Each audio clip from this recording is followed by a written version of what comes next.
আল্লাহ রাসূল বলেছেন যে আমার উপরে যা ওহী করা হয় আমি সেই ওহীর কথাটাই প্রকাশ করি। আমি কেবলমাত্র শুধুমাত্র একজন সতর্ককারী। ওমা আনা ইল্লা নাযীরি জাল জালদের জালিয়াদের দি নাযীরুম মুবিন।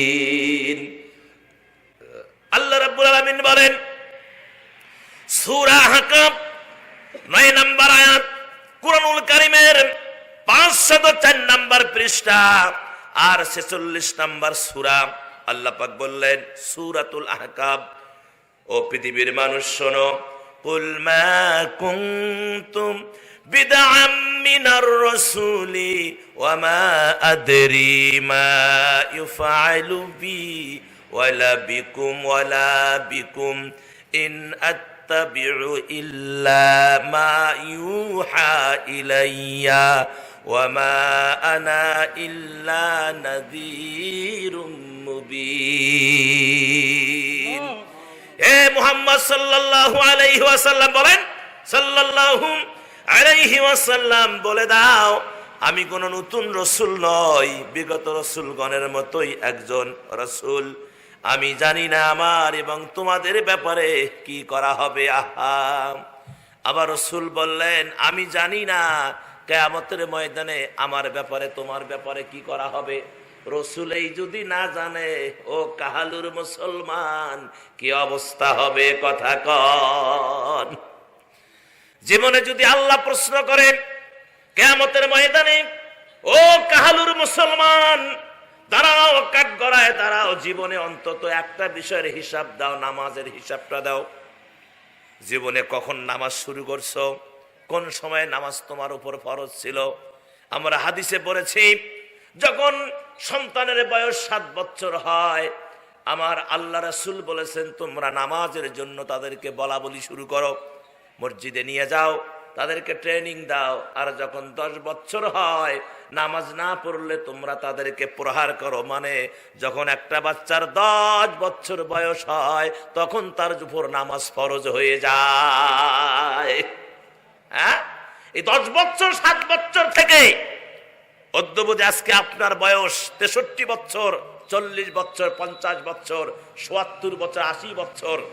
আমার ভাইজান, নামাজ কত ওয়াক্ত কাজা করছেন, কত ওয়াক্ত নামাজ পড়েন নাই, হিসাব দিতে পারবেন? অথচ কিয়ামতের ময়দানে সর্বপ্রথম হিসাব হবে নামাজের। কিসের হিসাব হবে? নামাজের হিসাব হবে। এক কদম সামনে অগ্রসর পারবেন না। তার কারণ ওই কিয়ামতের ময়দানের ওটা বাংলাদেশের এই পরিস্থিতি না যে বিপদে পড়লে বন্ধু এসে উদ্ধার করবে, বিপদগ্রস্ত হলেই টাকা দিলে পার হওয়া যাবে, বিপদগ্রস্ত হলেই ক্ষমতা দিয়ে পার করা যাবে, পুলিশ দিয়া, র্যাব দিয়া, চিটা দিয়া, কোবরা দিয়া পার করা যাবে। ওটা এমন বিভীষিকাময় পরিস্থিতি, সেদিন কেউ কারো আপন হবে না, কেউ কাউরে পরিচয় দিবে না। সেদিন একমাত্র কেবলমাত্র ক্ষমতার মালিক হবেন কে? আল্লাহ। সেদিন ক্ষমতা বিরাজ করবে কার? আল্লাহর। গোটা পৃথিবী, গোটা কিয়ামতের ময়দান থরথর করে কাঁপতে থাকবে, একদম স্তব্ধ হয়ে যাবে, কেউ কারোর দিকে তাকানোর কোনো সুযোগ পাবে না।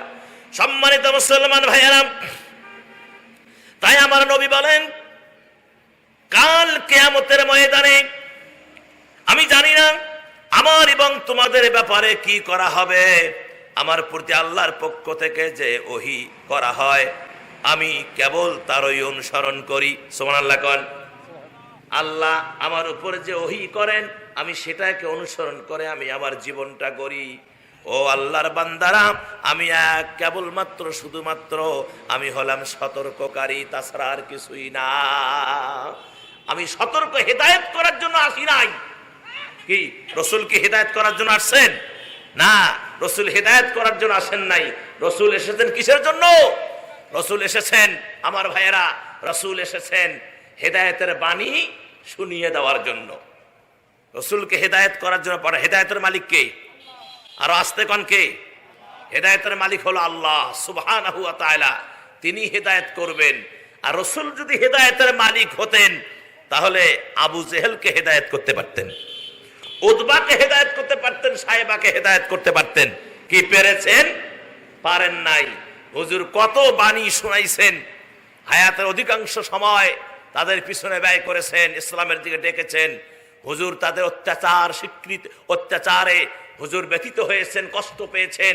রসুলকে কত মার দিয়েছে, গলা ধাক্কা দিয়েছে, রক্তে রঞ্জিত করেছেন। তারপরেও রসুল তাদের পিছু ছাড়েননি, হেদায়েতের বাণী তাদেরকে শুনাইছেন। কিন্তু তাদের কপালে হেদায়েত ছিল না, আল্লাহ হেদায়েত লেখে নাই, যার কারণে রসুল তাদেরকে হেদায়েত করতে পারেন নাই। আল্লাহ বলেছেন, হাবিব আপনাকে আমি দারোগা করে পৃথিবীতে পাঠাই নাই, আপনাকে প্রেরণ করেছি কেবলমাত্র সতর্ককারী হিসাবে। সুবহানাল্লাহ।